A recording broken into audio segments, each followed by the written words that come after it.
레위기 20장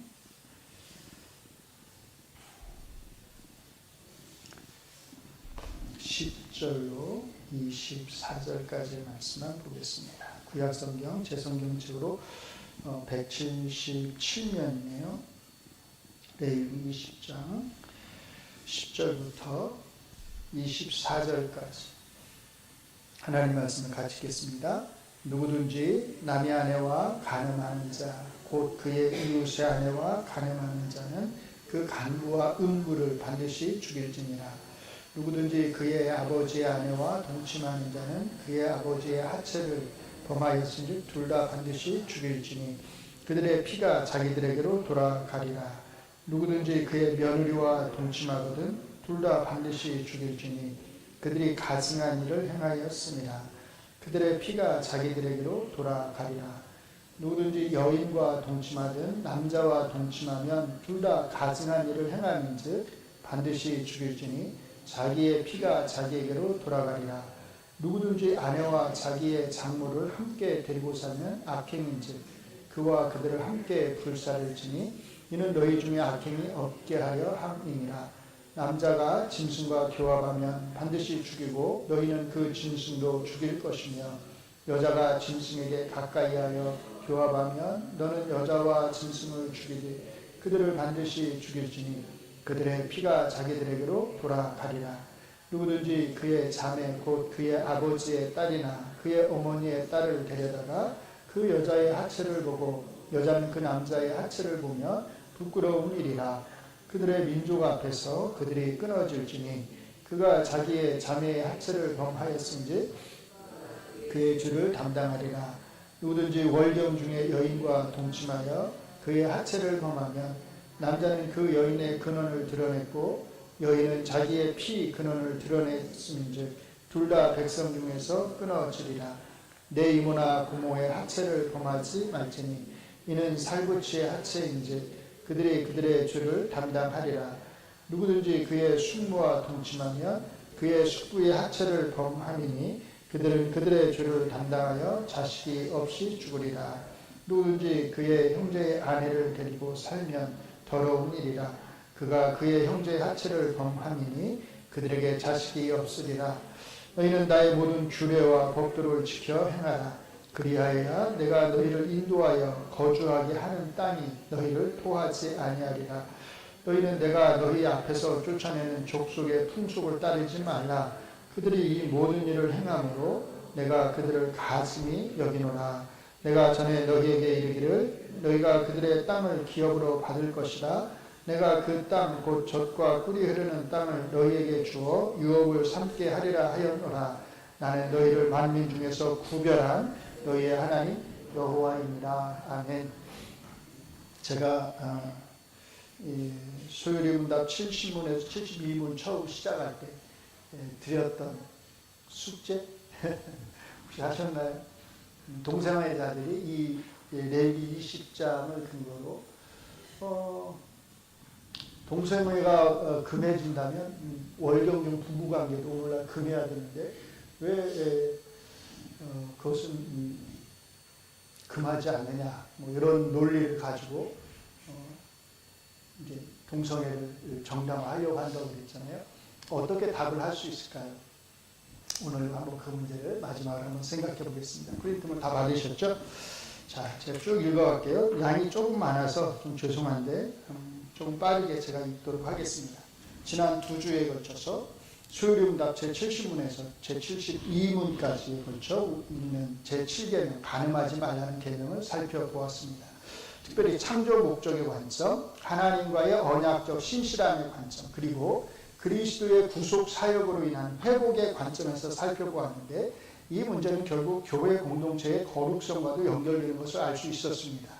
이제 오늘은 레위기 20장에 나오는 동성애와 월경중 부부관계에 대해 생각해 보겠습니다. 레위기 20장이 우리에게 의미가 있었던 것은 이 장이 1절부터 9절까지는 간음에 비추어서 우상 숭배에 대한 경고를 다루며 10절부터 21절까지는 제7계명의 간음과 관련된 각가지 사례를 다룸으로써 하나님을 거역하는 영적 간음과 하나님의 백성 가운데에서 행해질 수 있는 실제적인 간음이 맥락적으로 이어져 있기 때문입니다. 그런데 하나님께서는 이런 맥락 속에서 이성 간의 간음뿐만 아니라 동성애와 월경중의 부부관계까지도 언급하십니다. 이것을 빌미로 해서 동성애를 지지하는 이들은 동성애가 하나님의 뜻에 어긋나는 것으로서 금해져야 한다면 동일하게 이곳에서 금해지고 있는 월경중의 부부관계까지도 금해져야 한다고 주장합니다.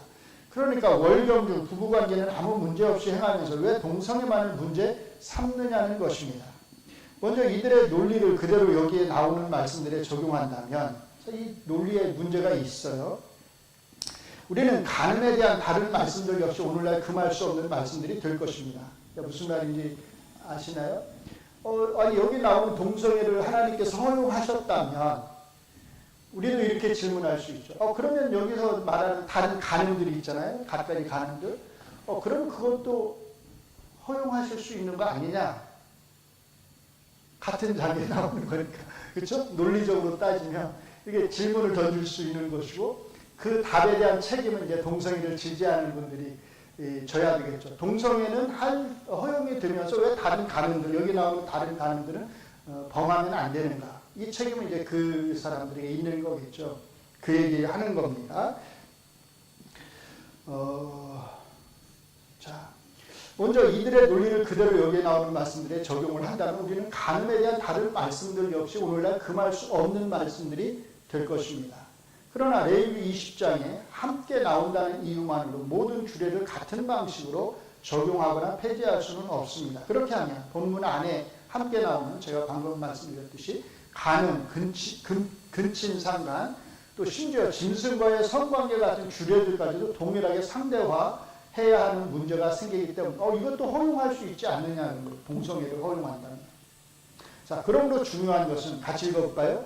같은 장에 나온다는 사실이 아니라 성경 전체가 각각의 규례를 어떤 범주에서 다루고 있는지를 살피는 것입니다. 이게 가장 중요한 포인트라는 거예요. 그렇다면 우리는 동성애와 월경중 부부관계의 문제를 어떻게 구별해서 이해해야 할까요? 이 문제를 바르게 이해하기 위해서 우리는 성경 전반이 동성애에 대해서 어떻게 가르치는지, 그리고 하나님의 월경중 부부관계를 금하실 때 그것이 가지고 있는 다층적 여러 가지 성격을 알아야 합니다. 먼저 동성애에 대해서 성경이 어떻게 가르치는지를 살펴보겠습니다. 동성애의 문제를 다룰 때 가장 먼저 생각해야 할 것은 같이 읽습니다. 이것이 하나님의 창조 질서를 어긴다는 것입니다. 이게 이제 가장 중요하죠. 첫 번째로.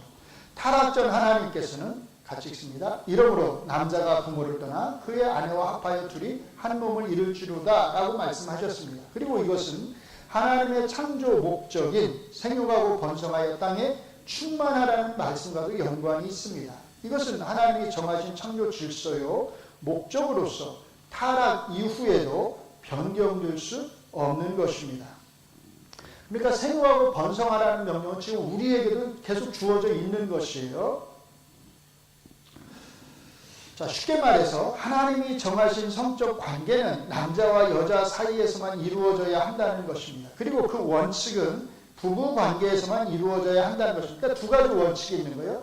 성관계는 남자와 여자 사이에서, 그리고 부부 관계 안에서만 이루어져야 한다는 거예요. 그러므로 타락 이후에 금해지고 있는 간음에는 이 창조 질서와 원칙을 깨뜨리는 모든 관계가 포함되어 있는 것이고, 레위기 20장은 가능한 갖가지 사례를 언급하는 것입니다. 그리고 동성애는 명백히 그러한 사례 중 하나로 포함되어 있는 것입니다. 다음으로 생각해야 할 것은, 자, 같이 읽겠습니다. 구약 성경뿐만 아니라 신약 성경에서도 동성애를 명백히 금하고 있다는 것입니다. 이게 두 번째로 중요한 거예요. 자, 성경 구절들을 같이 읽어 내려갑니다. 이 때문에 하나님께서 그들을 부끄러운 말씀에 내버려 두셨으니 곧 그들의 여자들도 순리대로 쓸 것을 바꾸어 영리로 쓰며 그와 같이 남자들도 순리대로 여자 쓰기를 버리고 서로 향하여 음욕이 부를 듯하며 남자가 남자와 더불어 부끄러운 일을 행하여 그들의 그릇됨에 상당한 보응을 그들 자신이 받아내니라.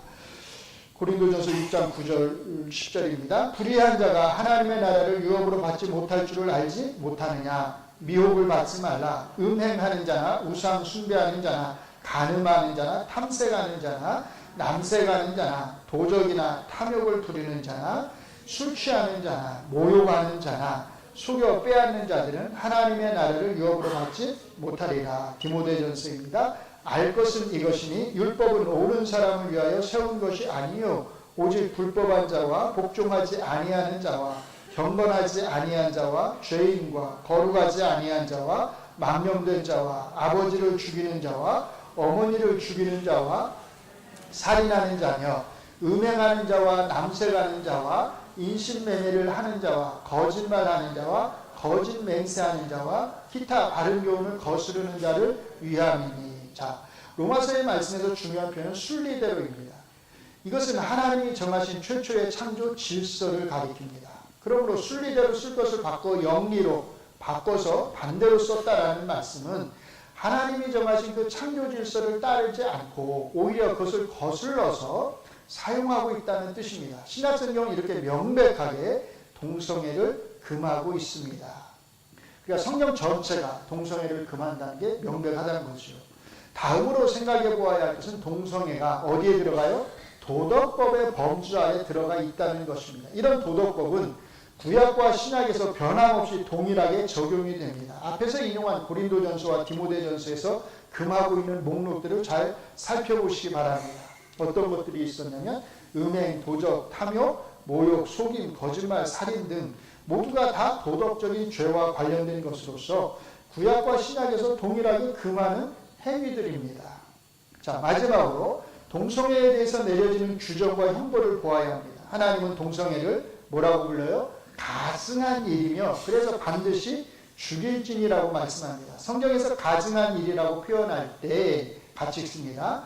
이것은 단순히 도덕적으로 나쁜 행동을 넘어서 하나님께서 본질적으로 혐오하시는 것으로서 하나님의 거룩한 백성 공동체를 오염시키기 때문에 반드시 격리해야 하는 치명적인 죄악입니다.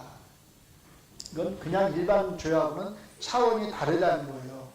그래서 하나님이 가증한 일로 부르는 대표적인 것이 바로 뭐냐면 우상 숭배예요. 가장 큰 죄, 우상 숭배.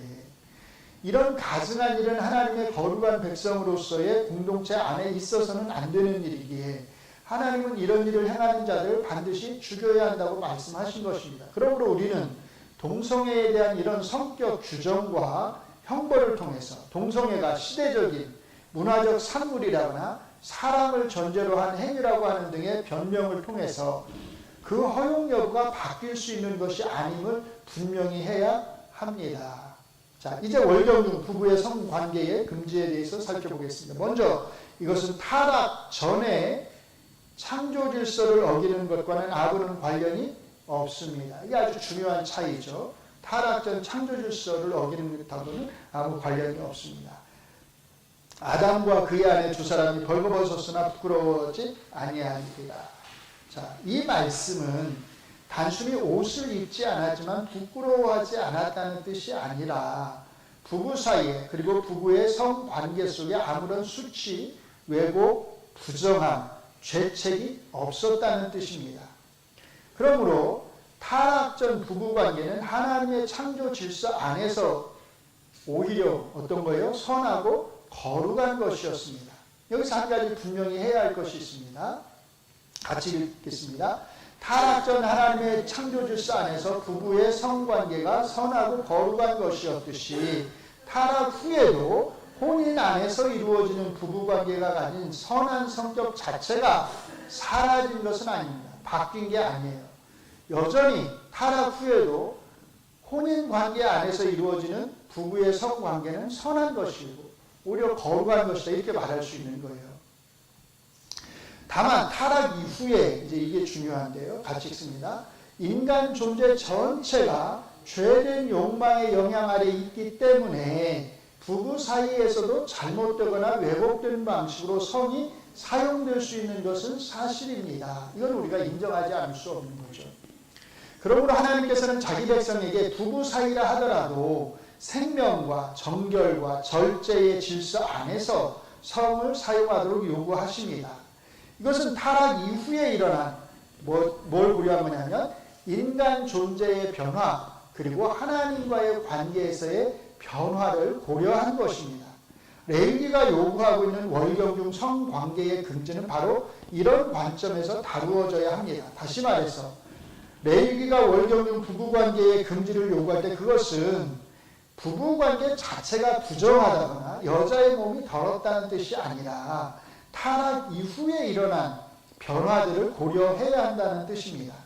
먼저 레위기 20장에 앞서서 15장과 18장에 나오는 월경중 부부관계에 대한 말씀을 간단히 살펴보겠습니다.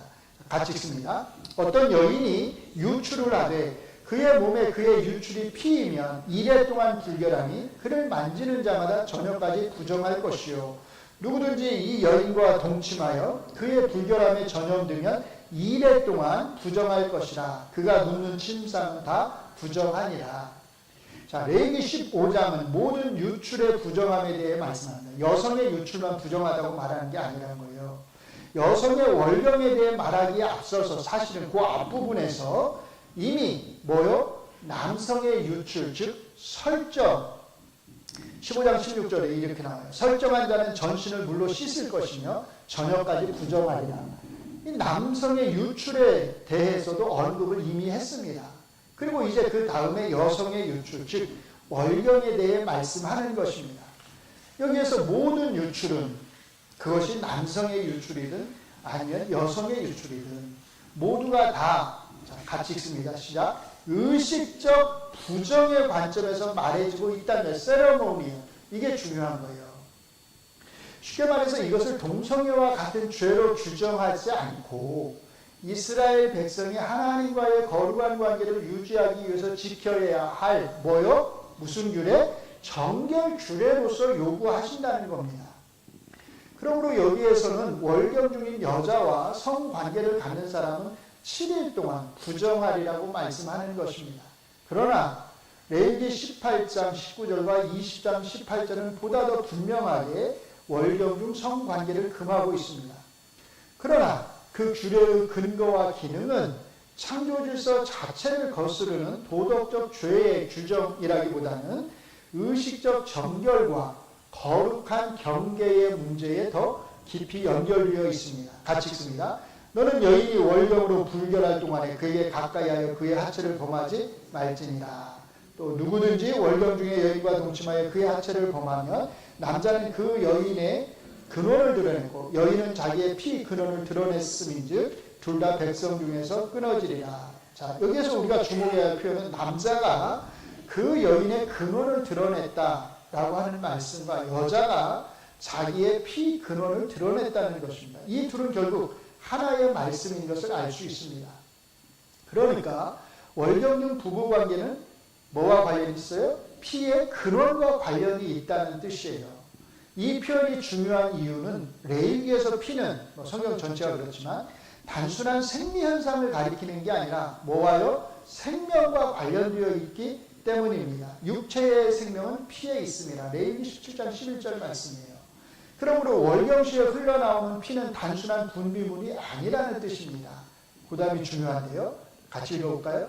월경의 피는 생물학적으로는 수정되지 않은 생식 주기와 관련되어 있지만 레위기의 신학 안에서는 단순한 생리현상을 넘어서 생명과 생명력의 상실을 상징하는 것으로 이해될 수 있습니다. 왜냐하면 여성의 이 난자는 그 안에 뭐가 들어가 있는 거예요? 생명을 잉태하고 있잖아요. 그렇죠? 그런데 그 생명을 잉태해야 되는 이것이 생명을 잉태하지 못하고 밖으로 그냥 배출이 되는 거라는 말이에요. 자, 이 생명력의 상실을 상징하는 것, 이게 중요하다는 거죠. 그래서 여성 신학자인 메리 더글라스는 이렇게 말합니다. 같이 읽습니다.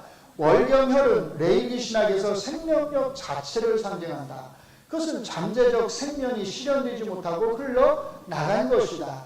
이 피와의 성적 접촉은 생명의 피에 대한 심각한 신학적 위반으로 간주된다.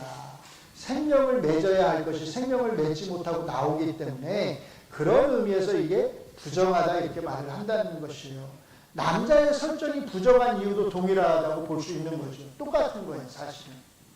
그것은 생명을 담은 것이지만 생명력을 상실하고 역시 밖으로 나오는 것입니다. 그것이 설정이든 월경이든 성경은 이렇게 생명의 관점에서 유출에 접근하고 있으며 이것을 하나님 앞에서 뭐하고요? 의식적 정결이나 아니면 금지 규정과 연결해서 설명하는 것입니다. 같이 읽습니다. 레위기의 요지는 부부간의 성관계 자체가 부정하다고 말하는 것이 아니라 타락 이후 부부간에 이루어져야 할 성적 질서가 있다고 말하는 것입니다. 즉, 곧 하나님의 백성은 부부관계 안에서도 몸과 성과 생명을 자기 욕망대로 다루지 않고 하나님 앞에서 정결과 절제의 질서 안에서 다루어야 한다는 것입니다. 하나님의 백성은 그 모든 삶과 행위 전체가 하나님 앞에서의 거룩한 반응을 요구하기 때문입니다. 그러므로 레위기 20장에서 동성애와 월경중 성관계가 똑같이 언급되고 있기는 하지만 이 둘이 같은 차원에서 언급되고 있는 것이 아니라는 것에 주목해야 합니다. 지금까지 구약적 관점에서 살펴보았다면 이제는 이것을 신약과 연관해서 신약적 관점에서 생각해 보도록 하겠습니다. 사실은 이 관점이 동성애와 월경중 성관계를 구분짓는 매우 중요한 것이라고 할 수 있습니다. 앞에서 우리는 동성애에 대해서는 구약성경과 신약성경이 일관되게 죄로서 금지하고 있다는 것을 살펴보았습니다. 월경중 부부관계에 대해서는 어떨까요? 엄격하게 말하면 신약성경은 이 문제에 대해서 전혀 한마디도 언급하지 않습니다. 그러면 언급하지 않는다고 해서 구약적 금지 규정이 여전히 유효하다는 것을 가리키는 것일까요? 그렇지는 않은 것 같습니다. 그리고 한 가지, 신약성경에서 갖가지 금지 규정의 여러 도덕법과 함께 동성애를 포함하고 있으면서도 이 문제를, 즉 이 월경중 성관계의 문제를 포함하고 있지 않다고 하는 것 자체가 이 둘이 서로 다른 차원에서 다루어지고 있다는 것을 보여준다고 할 수 있습니다. 그리고 그 이유는 이 둘이 서로 다른 차원의 범주에 속해 있기 때문일 것입니다. 쉽게 말해서 동성애는 도덕적 범주에 속하는 반면 월경중 성관계의 문제는 구약이라고 하는 특정한 하나님의 백성으로서의 이스라엘에게 주어지는 정결법의 범주에 속해 있기 때문이라는 것입니다. 범주 자체가 달라요. 신약성경은 우리 주님이신 그리스도의 속죄 사역에 비추어서, 이게 중요합니다, 구약의 정결체계를 어떻게 해요? 새롭게 이해합니다. 이것은 복음서와 서신서를 통해서 충분히 증명됩니다. 마가복음 7장 19절은 같이 읽습니다. 이러므로 모든 음식을 깨끗하다 하시니라 라고 말씀하고 있습니다. 자, 구약의 음식 규정들이 더 이상 어떻단 거예요? 효력을 발휘하지 않는다고 선언한 것입니다. 그러므로 신약에서는 음식과 관련해서 부정한 음식이란 존재하지 않습니다. 건강을 위해서 먹지 않을 수는 있겠지만, 자, 이것은 사도행전 10장에서 베드로 사도께서 부정한 짐승 환상을 보고서 그것을 먹지 않으려고 할 때 뭐라고 말해요? 하나님께서 깨끗하게 하신 것을 내가 속되다 하지 말라고 하는 하늘로부터의 음성을 통해서도 알 수 있습니다. 물론 사도행전 10장에서 1차적인 이 말씀의 목적은 이방인의 수용, 이방인을 있는 그대로 받아들이라는 것입니다. 그러나 그 근거는 분명히 정결법의 경계가, 음식법의 경계가 이제 그리스도 안에서 새롭게 세워졌다는 것을 의미합니다. 골로새서는 여기서 한 걸음 더 나아가서 음식만이 아니라 나를 지키는 절기 규정까지도 그리스도 안에서 성취되었다고 선언합니다. 같이 읽습니다. 그러므로 먹고 마시는 것과 절기나 초하루나 안식일을 이유로 누구든지 너희를 비판하지 못하게 하라. 이것들은 장래일의 그림자이나 몸은 그리스도의 것입니다. 먹고 마시는 음식 규정들, 나를 지키는 절기 규정들, 이 모든 것이 다 그리스도 안에서 성취되어야 할 그림자라고 말씀합니다. 물론 여기에 직접적으로 월경과 관련된 언급은 없습니다. 신약성경은 월경중 부부관계를 별도의 윤리적인 문제로 다루지 않습니다. 이것은 그 규례가 잘 지켜졌기 때문이지, 지켜지지 않았기 때문인지 단정할 수는 없습니다. 다만 분명한 것은, 같이 읽습니다. 신약에 이르면 성전 중심의 정결법 체계가 그리스도 안에서 성취되었고 하나님의 백성은 더 이상 의식적 부정과 정결의 기준을 가지고 하나님께 나아가지 않는다는 것입니다. 그러므로 신약은 이 문제를 정결법의 차원에서 다루기보다 어떻게 해요? 그리스도 안에서 구속받은 몸, 지체를 어떻게 사랑과 절제와 거룩함으로 사용할 것인가의 문제로 다룹니다. 완전히 달라진 거예요. 이와 같이 신약적 관점에서 동성애와 월경의 문제는 완전히 다르게 다루어지는 것을 알 수 있습니다. 이런 차이의 중요성에 대해서 토마스 슈라이너는 이렇게 요약하고 있습니다. 같이 읽겠습니다. 신약이 구약의 어떤 주점을 반복하느냐, 반복하지 않느냐는 그것이 도덕법에 속하는지 의례법에 속하는지를 판단하는 중요한 기준이다. 동성애 금지는 신약에서 반복되지만 월경 금지는 반복되지 않는다. 동성애 지지자들은 이렇게 반박을 해요. 율법을 도덕법, 신의법, 의식법과 같이 이렇게 셋으로 구분하는 것에 대해서 이의를 제기합니다. 성경 자체에는 이런 구분이 없다는 주장입니다. 자, 이런 주장 어떻게 생각하세요? 그런데 성경 자체가 이런 표현을 쓰지 않는다고 해서 이런 구분 자체가 없다고 말할 수는 없습니다. 구약 성경은 천국이라는 말을 전혀 쓰고 있지 않지만 구약 성경의 내용 전체는 다 사실은 뭐에 대한 거라고요? 천국에 대한 것이거든요. 저희가 살펴보았듯이 예수님도 바울 사도도 도덕법과 관련해서는 구약의 주정을 그대로 인정하시는 반면 정결법과 관련해서는 분명히 그것의 효력이 예수님 안에서 성취되었다고 말씀하십니다. 이렇게 말씀하시는 이 말씀의 이런 차이 자체가 사실 율법들 사이에 뭐가 있었다? 구분이 있었다는 것을 보여줍니다. 결론적으로 레위기 20장 안에 동성애와 월경에 대한 말씀이 같이 있다는 사실만으로 이 두 가지 규례가 동일하게 적용되어야 한다는 것은 아닙니다.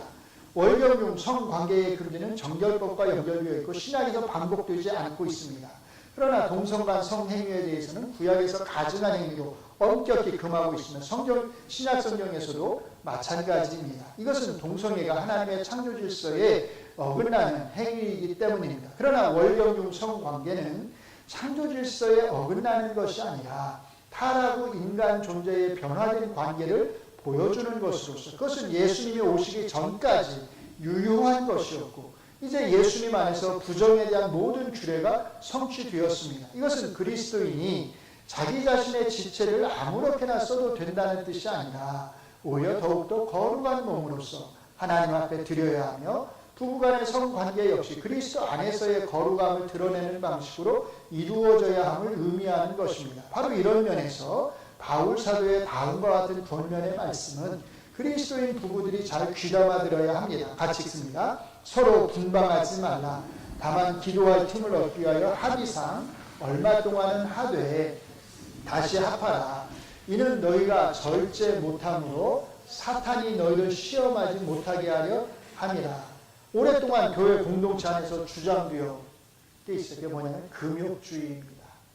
금욕주의는 비기독교적인 사상입니다. 기독교는 몸을 악한 것으로 보지 않습니다. 금욕주의의 바탕에 뭐가 있냐면 몸은 악하고 영혼은 선하다. 이런 이분법이 있는 거예요. 그래서 금욕주의는 사실 기독교적인 사상이 아니라는 겁니다. 기독교는 몸을 악한 것으로 보지 않습니다. 몸도 영혼도 모두 하나님이 주신 선한 것입니다. 부부간의 성관계 역시 이런 선함의 측면에서 이해되어야 하고 억누르고 숨겨야 하는 것이 아니라 하나님이 주신 질서 안에서 아름답고 정직하게 사용되어야 하는 것입니다. 이게 이제 기독교 우리가 그동안 잘못 이해되어 온 게 여기 이제 드러나는 거예요. 그래서 우리는 성관계 이런 말을 하는 것도 굉장히 조심스럽죠. 부끄럽고 그런 말 하면 왜 그런 표현을 쓰느냐고 하고 왜 우리 안에는 이 성이라고 하는 것 자체에 대한 굉장히 부정적인 생각이 있는 거예요. 왜 우리가 교회에서 그렇게 교육을 받아왔습니까? 금욕주의적으로. 그건 성경적이지 않다는 거예요. 생육하고 번성하라고 하는 말씀 자체가 부부간의 성관계를 많이 하라는 말씀이 들어가 있는 거예요. 사실은. 그게 좋다는 거예요. 그게 하나님의 뜻이라는 거예요. 그걸 부끄러워할 이유가 없다는 거예요. 자, 그래서 그것은 억누르고 숨겨야 하는 것이 아니라 하나님이 주신 질서 안에서 아름답고 정직하게 사용되어야 하는 것입니다. 성경을 읽고 이해할 때에는 어떻게 해야 돼요? 내 생각의 기준을 먼저 세우기보다 성경이 무엇이라고 말하는지를 정직하게 보려고 해야 합니다. 성경을 내 생각에 맞추려고 하면 이런저런 이유를 들어서 자기의 생각을 정당화하게 됩니다. 동성애를 지지하는 이들이 그렇게 하듯이 말입니다. 우리는 이 부분에 있어서, 즉 동성애 부분에 있어서는 성경을 내 생각에 맞추려고 하지 않을 수 있습니다. 그러나 이 동성애 말고 다른 문제에 있어서는 우리도 어떻게 할 수 있어요? 성경을 내 생각에 맞추려고 할 수 있다는 거예요. 반대로 우리가 성경을 우리 자신의 생각에 맞추려고 할 수 있다고 하는 것을 잊지 말아야 합니다. 오랜 전통이라는 이유로, 또 다른 많은 사람이 그렇게 생각한다는 이유로 성경의 말씀과 그 의미를 왜곡하지 않도록 언제나 우리 자신을 잘 돌아보아야 합니다. 이런 면에서 베레아 교회의 성도들은 우리의 좋은 모범이 되어야 할 것입니다. 같이 읽습니다. 베레아에 있는 사람들은 데살로니가에 있는 사람들보다 더 너그러워서 간절한 마음으로 말씀을 받고 이것이 그러한가 하여 날마다 성경을 상고했다. 그리고 그대로 따랐다. 함축되어 있겠죠. 자, 주님께서 우리에게 말씀 앞에 겸손한 마음을 주시고 우리의 몸과 또 우리 서로 간의 상호 관계와 또 우리 교회의 공동체를 거룩하게 지켜가는 은혜를 우리 가운데 허락하시기를 바랍니다. 기도하겠습니다. 하나님, 우리에게 이 땅에서 남자와 여자 서로에게 배필로 주시고 또 부부 관계 안에서 하나님을 영화롭게 하는 삶을 살아가게 하신 것을 감사합니다. 이 하나님의 뜻을 우리가 잘 받들어서 이 땅에서 하나님께서 말씀하신, 우리에게 명령하신 그 창조의 목적을 잘 이루어가게 하여 주시옵소서. 하나님의 뜻을 어기는 일이 없도록 늘 말씀을 가까이 하게 하시며 하나님의 말씀을 우리의 생각이나 주장에 맞추는 것이 아니라 언제든지 겸손함으로 하나님의 말씀에 맞추어서 우리의 생각을 또 우리의 행위를 바꿀 수 있는 은혜를 허락하여 주시옵소서. 그렇게 주님을 영화롭게 하는 가정, 또 주님을 영화롭게 하는 교회 공동체가 될 수 있게 하여 주시옵소서. 예수님 이름으로 기도합니다. 아멘.